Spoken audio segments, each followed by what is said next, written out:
Kat Abughazaleh, here in her personal capacity, has been on the front lines of this fight with me and so many others and is here to tell you about what she's seen.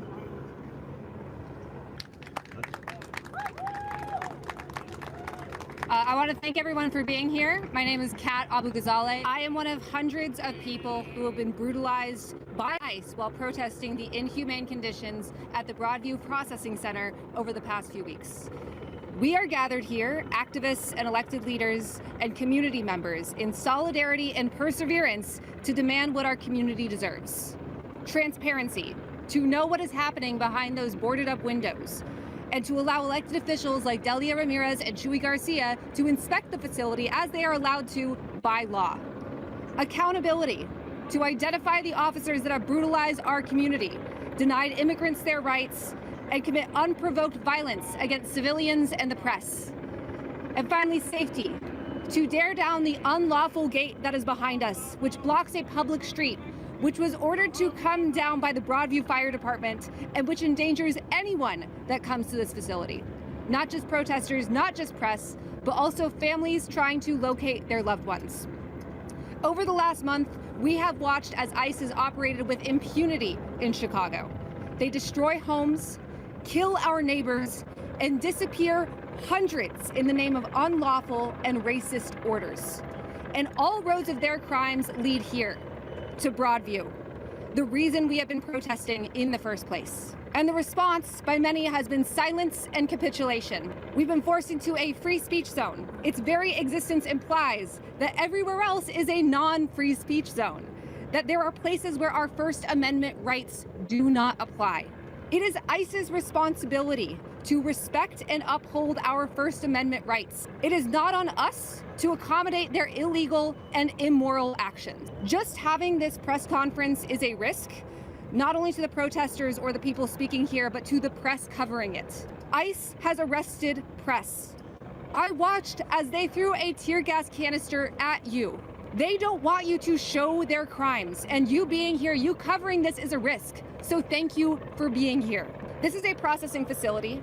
It is only supposed to hold people for 12 hours at a time.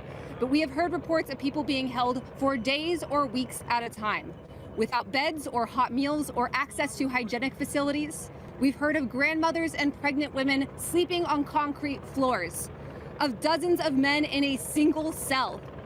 I watched as detainees were marched into a van in the very same clothes they were detained in, and we have no idea how long they were there. It is likely that the conditions in the Broadview Processing Center are much worse than we already know, because ICE will not allow our elected officials to inspect the facility, which is our leaders' legal right. ICE masks their faces. ICE set up gates to keep us away from their crimes. ICE boards up their windows. What we do know has come from prisoners who risk their own safety and the safety of their loved ones to speak out. And as our community is outraged, we turn up, and ICE responds with brutality. Tear gas, pepper and rubber bullets, some shot by snipers on roofs, flashbangs, physical violence, vehicles ramming through civilians, and abductions of protesters and the press. Republicans have described Chicago as a war zone. They are obviously wrong, but Broadview is a war zone. It's a war zone with the government waging war on peaceful protesters. And every week, the government escalates. You can see it right here. They have a fixed gun on the roof right now, aiming at protesters.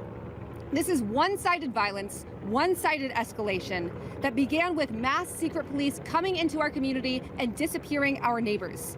And it will get worse. Trump, ICE, and Kristi Noem won't even follow the Geneva Conventions when it comes to their fellow Americans. Every day is an exercise in chaos with only one constant, and that is indiscriminate violence by ICE. We've watched as agents hit, throw, shoot, and gas young women and old men, civilians and veterans, disabled people and service dogs, protesters and their documentarians, all without knowing who these men are, what agency they work for, or what they are allowed to do. Illinois has led the country in fighting Trump's authoritarian agenda, but he is escalating and we are at a turning point. So are we going to stand up for the people, for the law, or are we going to let ICE do as it pleases? Kristi Noem is here right now to ensure that her crimes against humanity continue unimpeded. We are here to make sure that does not happen. So let us in, give us justice, and tear this gate down. Thank you.